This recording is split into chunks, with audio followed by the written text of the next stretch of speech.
Hi. How may I help you? Where are we? You are in HSBC, the world's best bank. Who is your family? These awesome people at HSBC are my family. We would love to hang out with you anytime.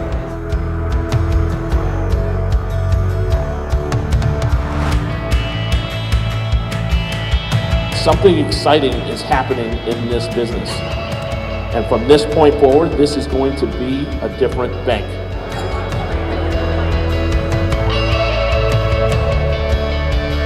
We're really, really excited. It's been a phenomenal journey to get here. You'll see today how Pepper will really draw customers in, help customers with the wait experience, help to educate them. This beautiful little robot is going to change retail, and me and Pablo then thought, how do we make it a game changer in banking? This is how the journey begins for any customer who walks in. We've got great people, we've got great location. We want customers to bank with us at this location because that's what banking is about. It's a people business. And that's a strength. We want to play to that strength. I am so thrilled to bring Pepper to HSBC. It's been a great day and, arguably a historic day. Yeah. By the way, there hasn't ever been this much press for HSBC, maybe ever.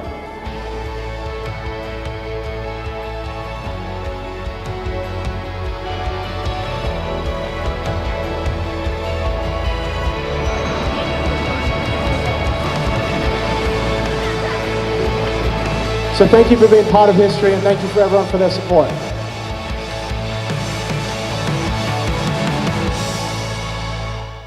So the man behind the video and behind having Pepper, Jeremy Balkin, Head of Innovation for HSBC.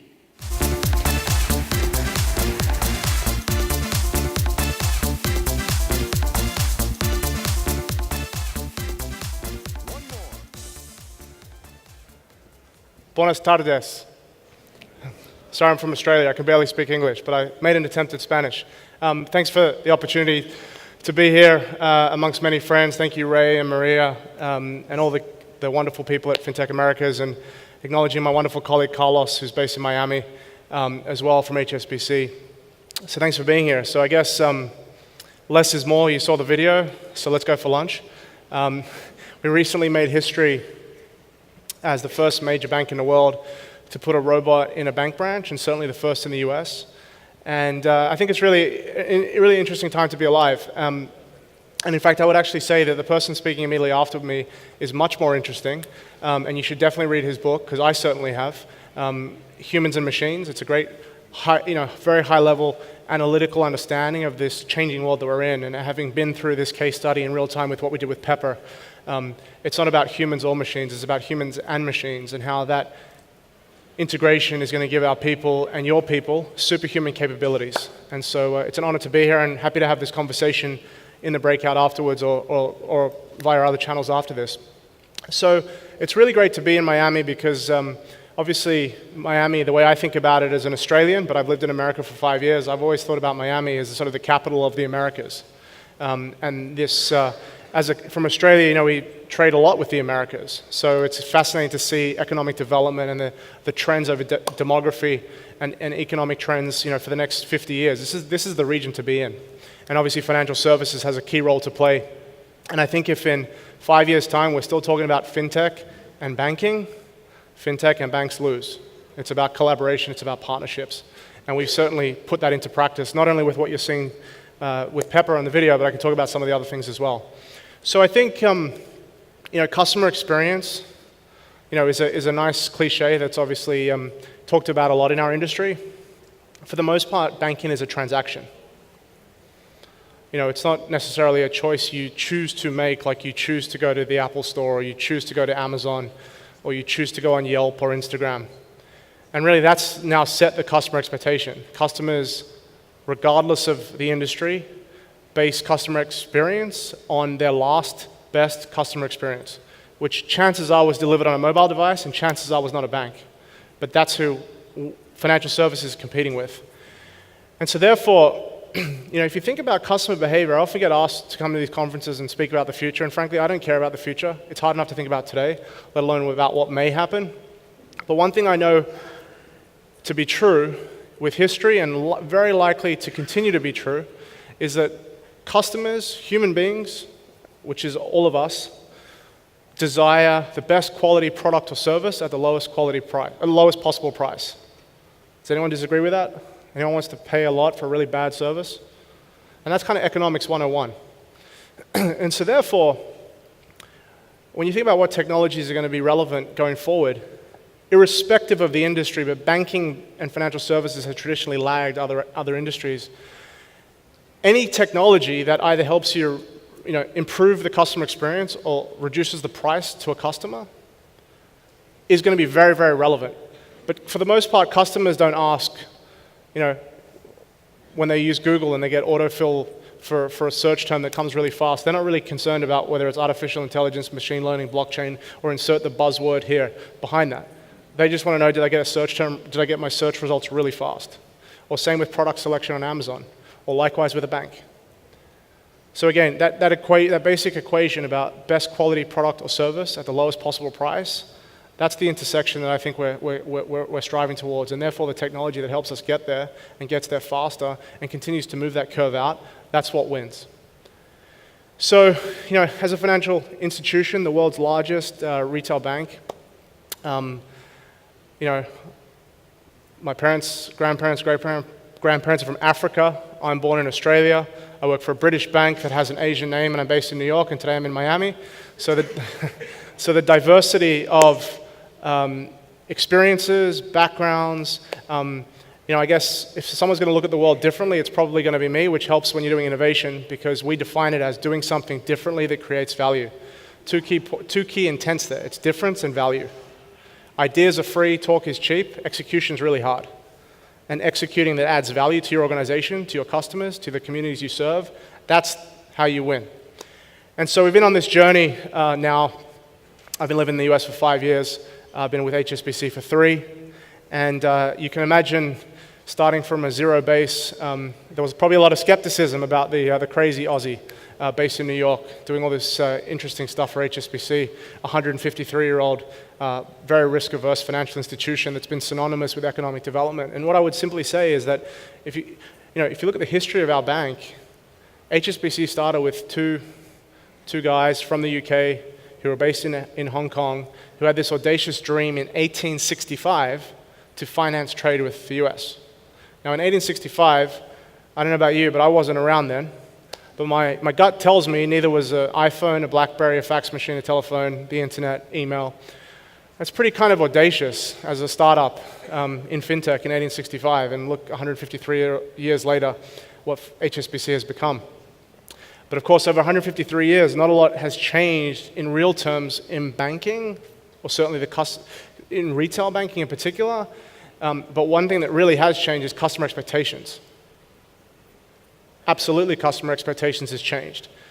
And so if you think about the biggest innovation in retail banking that most people acknowledge was about 60 years ago with the development of the vending machine for cash, which you might know as the ATM.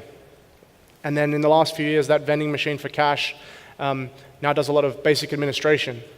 But of course, as society, particularly developed economies like the US, become less cash dependent over time, and it's more about digitizing cash, digitizing financial services, the ATM, which is a very expensive fixed asset that's stuck to a wall, becomes less and less relevant.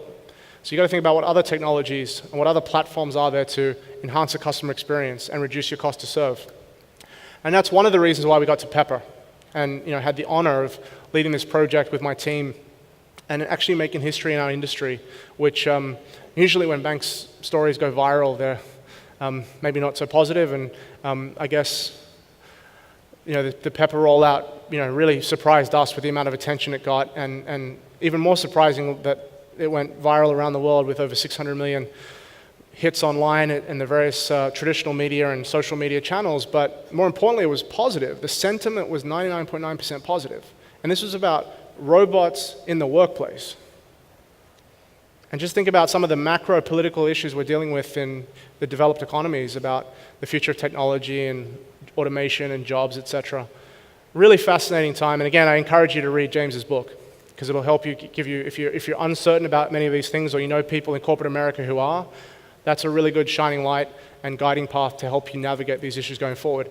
And as a company that's been in the heart of these issues, that's actually put a case study to work to test how robotics can enhance our people, give our people superhuman capabilities, I would actually go a step further. And one of the lessons that we'll share today, because we have over 2 months worth of data since we launched at the end of June, is something that even surprised us and our team, is I would argue that robots can in many cases be more empathetic than humans. Because that beautiful shiny little robot Pepper will, no matter what time of day, she'll never get tired. When she answers a customer query, she'll never roll her eyes or race out an answer because she's tired and she sees 5 people waiting in line for that answer at 4 o'clock in the afternoon on a Friday. She's going to be the same positive, happy self with the same tone of voice, the same excitement. And customers really respond to that well. In addition, what's an interesting sort of tangent is how we got to Pepper, actually. So about 3 years ago, I was at an innovation lab in Manhattan. And it was like a 3-day conference and had these different breakout areas. And it was Friday afternoon. And by lunchtime on Friday, most of the conference was at the bar in Soho nearby, but I happened to stick around. And I saw Pepper in a different use case. I saw Pepper, this robot, in 2016 in a hospitality-like setting. So in a restaurant. That was the sort of the test case. And I can tell you, coming to America in 2013 with my apparently much stronger Australian accent at that time, it was incredibly frustrating for me to communicate with people. I thought we spoke English. I'm sure almost everyone in this room is at least bilingual, so you can all feel what I'm talking about. Having to, get a bottle of water, or where's the subway, or can I get a coffee? And certainly in America, get a decent coffee, not like the great Cuban coffees you can get down in Miami. Some of these things were a challenge. It was incredibly frustrating for me to say things 3, 4, 5 times, and I spoke English. So what about the 22% of Americans who speak 2 languages? How difficult it must be for them to communicate. So that empathy I really felt. And when I saw this robot in a different use case, and I started speaking to it, and she understood me perfectly without having to repeat myself 5 times and feel like an idiot, I was like, this little robot is going to change retail. How does it change banking? And so, and you saw my CEO, Pablo Sanchez, speak in the video. Pablo, by the way, sends his love and best regards. He loves Miami. His daughter lives here. He spends a lot of time down here. We got around to thinking about how this could apply to banking for our customers. What could the test case be? And we spent a lot of time doing research with our local customers on Fifth Avenue in Manhattan. So we deployed it at our flagship branch in the heart of Midtown. And if you're in New York, please come and visit us. Reach out to me or my team. We'll give you a personalized demonstration. Come and visit us and see Pepper for yourself. And more importantly, get a selfie, because everyone comes, gets a selfie. But we deployed it at Fifth Avenue because Fifth Avenue is synonymous with innovation and cutting-edge retail experiences. It's the most valuable piece of real estate on earth, except if you're a banking customer.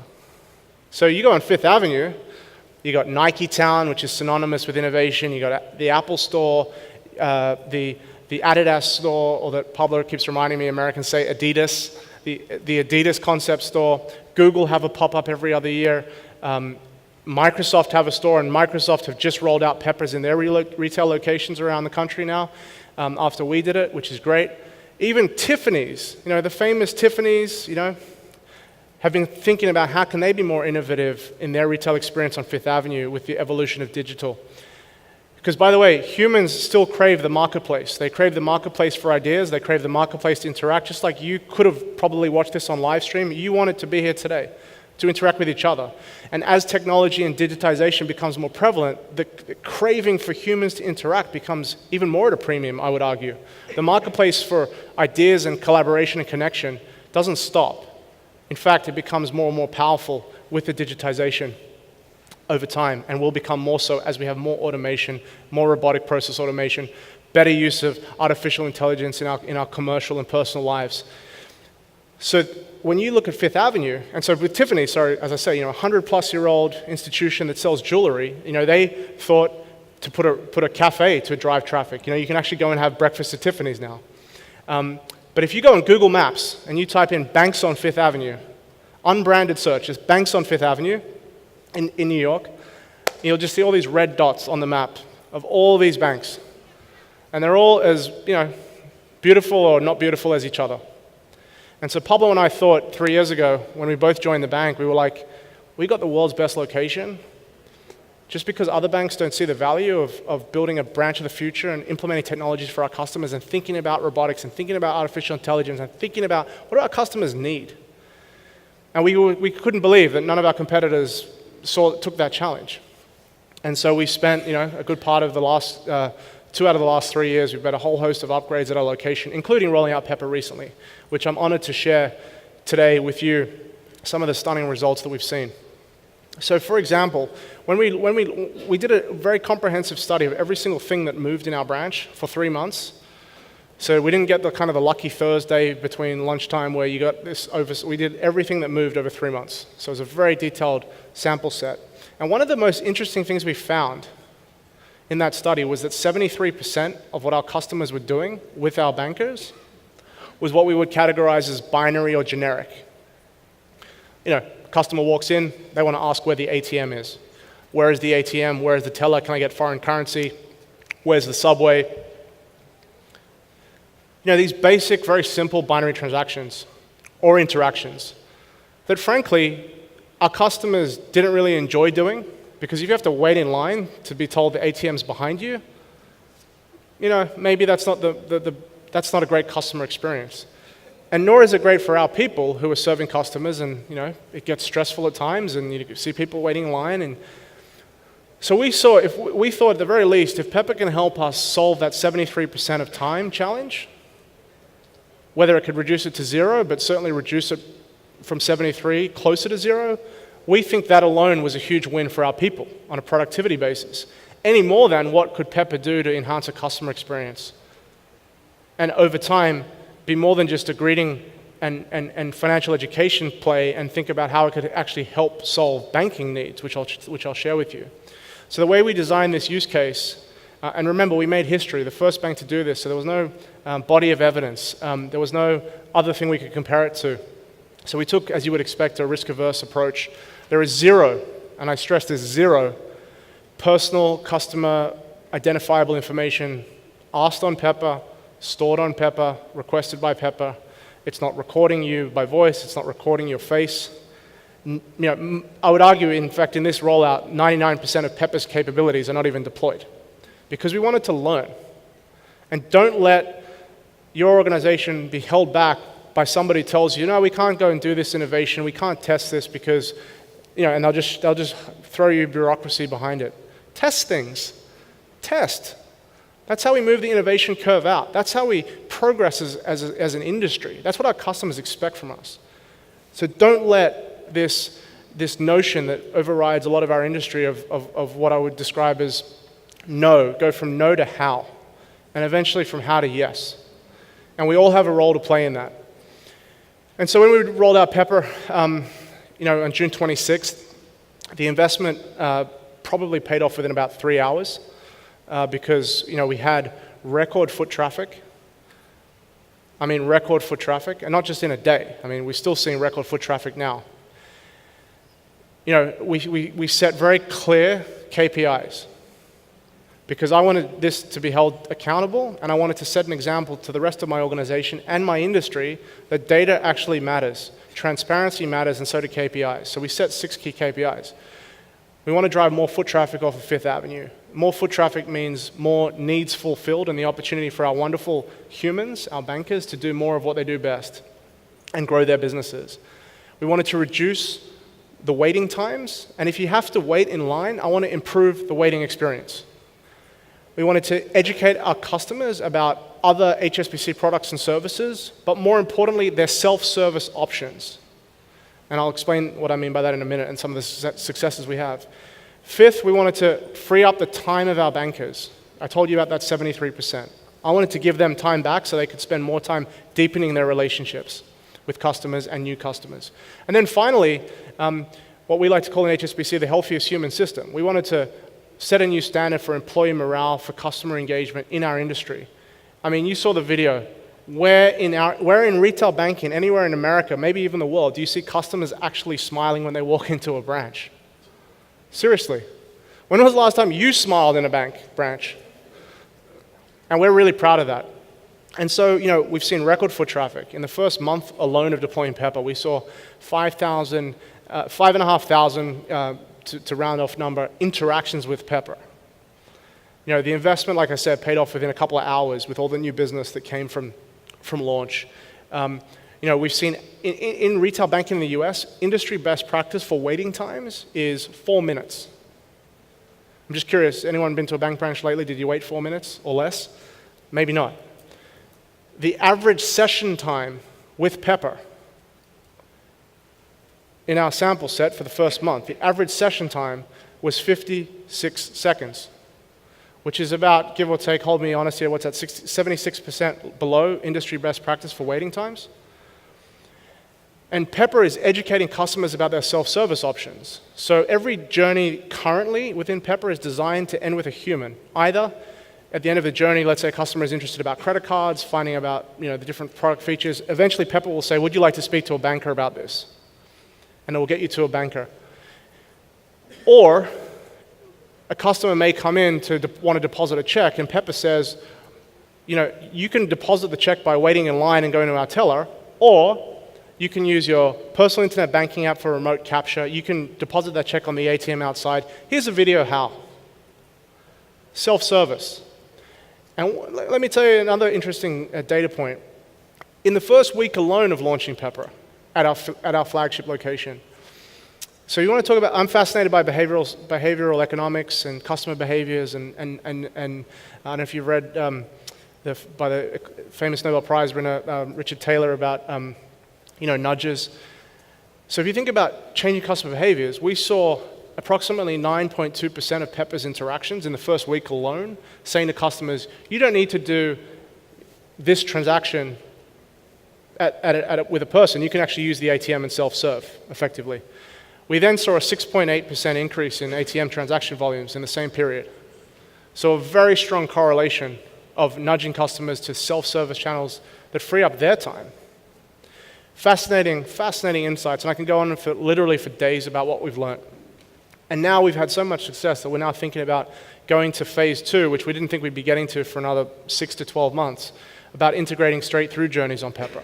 So not only just finding out, tell me about credit cards, well, what happens if it's would you like to apply for the credit card? And then if a customer so chooses to give their cell phone number or email, Pepper will then text you the same link to the credit card application journey that we currently have online. And then on the customer's device, whether it's their smartphone, a tablet, desktop, then they can go and do it in their own security, their own time, their own privacy, continue to bank. Download the banking app, open new accounts, credit card applications. That's where we're going because we've had such a fantastic launch and the results have been stunning. But most importantly, it's our customers. If you go on social media and you type in hashtag meet Pepper, hashtag pose with Pepper, hashtag HSBC at 452 Fifth Avenue. Don't even take my word for it, just see the smiles. See the feedback for yourself. Come and visit us. But more to the point, it's the empathy piece. The one thing that's really struck me the most is not only proving the thesis of James's book about the technology ultimately gives our people, superhuman capabilities. That is absolutely true. But the empathy piece. Now, I've had so many smart people come and tell me in my day job over the last few years that, the one thing robots or technology doesn't have that we humans are so great at is empathy. And well, I used to believe that until I've actually seen it in practice. And I would argue that in our case study, that actually Pepper is arguably more empathetic than a crazy New Yorker who's in a hurry to deposit a check at lunchtime, that waiting any more than a minute is too long. And Pepper can calm you down and smile and be the same tone of voice, the same smile, positive demeanor. It's amazing what it's done for customers. What's also amazing is how customers interact with each other. New Yorkers tend to be, pretty short-tempered and like to talk over each other. And Pepper, we've seen actually customers, and our people, me included, Pepper will only interact with you like old-fashioned. You can't interrupt her. So people have had to change the way they communicate with each other. And thank you to a robot for teaching us about civility and patience and not interrupting the people we're interacting with. It's been a phenomenal journey, and I would argue if we're going to make one prediction over the years to come, it is that robotics, certainly powered with artificial intelligence, not only will give us superhuman capabilities, which I think we all know to be true, but I think it'll actually make us more human, because it's going to give us time back, both as customers and as people in corporate America, certainly in banking. And that extra time is really, really valuable, and that gives us an opportunity to deepen relationships, to go into territories we've never ventured into before as humans with each other. And with that, thank you for the opportunity to be here. Make sure to come and visit us in Manhattan, and have a wonderful rest of the conference. Thank you.